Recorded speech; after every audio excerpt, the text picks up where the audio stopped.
બનાસકાંઠામાં દારૂના જથ્થા પર બુલડોઝર ફેરવાયું. ₹1,75,00,000ના વિદેશી દારૂનો નાશ કરાયો.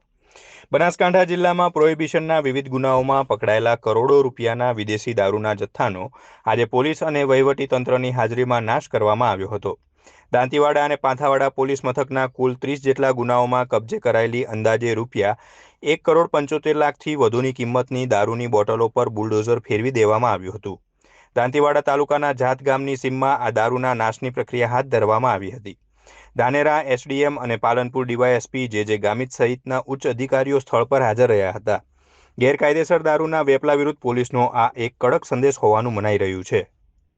બનાસકાંઠા જિલ્લામાં પાંથાવાડા શહેર ખાતે પાંથાવાડા પોલીસ સ્ટેશન અને દાંતીવાડા પોલીસ સ્ટેશનના પ્રોહિબિશન લગત 30 જેટલા ગુનાનો સંયુક્ત પ્રોહિબિશન મુદ્દામાં આજરોજ નાશ કરવામાં આવ્યો છે, જેમાં માન્ય એસડીએમ શ્રી ધાનેરાના અધ્યક્ષપણ હેઠળ અને તેમની ટીમ દ્વારા અને પાલનપુર ડિવિઝનની ટીમ દ્વારા આ મુદ્દામાલનો નાશ કરવામાં આવી રહ્યો છે. આ ટોટલ મુદ્દામાલમાં કુલ 30 ગુનાનો 39,183 જેટલી બોટલ નંગ, જેની કિંમત અંદાજિત ₹1,75,21,303 જેટલો મુદ્દાનો આજરોજ નાશ કરવામાં આવી રહ્યો છે.